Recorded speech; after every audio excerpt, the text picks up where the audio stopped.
1899 ലണ്ടനിലെ ഒരു traditional Catholic ഫാമിലിയിൽ ജനിച്ച് തന്റെ കുട്ടിക്കാലം മുഴുവൻ ലണ്ടനിൽ ചിലവഴിച്ചു. വളരെ കുട്ടിക്കാലത്ത് തന്നെ ഒരുപാട് കുസൃതികൾ ഒപ്പിച്ചിരുന്ന അദ്ദേഹത്തെ അച്ഛൻ ഒരിക്കൽ ഒരു കത്തെഴുതി പോലീസ് സ്റ്റേഷനിലേക്ക് അയച്ചു. ആ കത്തിൽ പറയുന്നത് ഈ കുട്ടിയെ കുറച്ചു നേരം മര്യാദ പഠിപ്പിക്കാനായി ജയിലിൽ ഇട്ടേക്കണമെന്നായിരുന്നു. പോലീസുകാർ ഉടനെ തന്നെ ആ കുട്ടിയെ ജയിലിന്റെ അകത്താക്കി. എന്നിട്ട് പറഞ്ഞു, കുരുത്തക്കേട് കാണിക്കുന്നവർക്ക് ഇവിടെയാണ് ഇടമെന്ന്.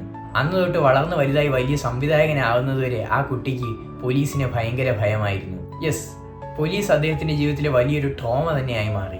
ഇങ്ങനെയൊക്കെ ആണെങ്കിലും 1920കളിൽ ഇറങ്ങിയ ഒട്ടുമിക്ക സൈലന്റ് മൂവീസിനും ടൈറ്റിൽ കാർഡ് പ്രിപ്പയർ ചെയ്തതും ഇദ്ദേഹം തന്നെയായിരുന്നു. പിന്നീട് തന്റെ കഠിനാധ്വാനവും വായനാശീലവും കൊണ്ട് ലോകത്തെ തന്നെ വിസ്മയിപ്പിച്ച, ഇന്നും ലോകത്തിൽ ചർച്ച ചെയ്യപ്പെടുന്ന the one and only legend, the master of suspense എന്നറിയപ്പെടുന്ന none other than Alfred Hitchcock. Alfred Hitchcock ഇന്നും ചർച്ച ചെയ്യപ്പെടുന്നു. അതിന് കാരണം അദ്ദേഹത്തിന്റെ സിനിമകൾ ഇന്നും പല ഫിലിം മേക്കേഴ്സിനും ഒരു ഇൻസ്പിറേഷനാണ്. അദ്ദേഹത്തിന്റെ ഫിലിം മേക്കിംഗ് അന്ന് എല്ലാവർക്കും അത്ഭുതമായിരുന്നു. കാരണം സസ്പെൻസും ട്വിസ്റ്റുകളും ഇത്രമേലൊരു സിനിമയിൽ എങ്ങനെ വൃത്തിയായി യൂസ് ചെയ്യാമെന്ന് അദ്ദേഹം ലോക സിനിമയെ കാണിച്ചു. ഇന്നും ലോകം കണ്ട പല പോപ്പുലർ ഫിലിം മേക്കേഴ്സിനും സിനിമ പഠിക്കുന്ന വിദ്യാർത്ഥികൾക്കും പഠനോപകരണമായിട്ട് ഉപയോഗിക്കുന്നത് അദ്ദേഹത്തിന്റെ മൂവീസാണ്.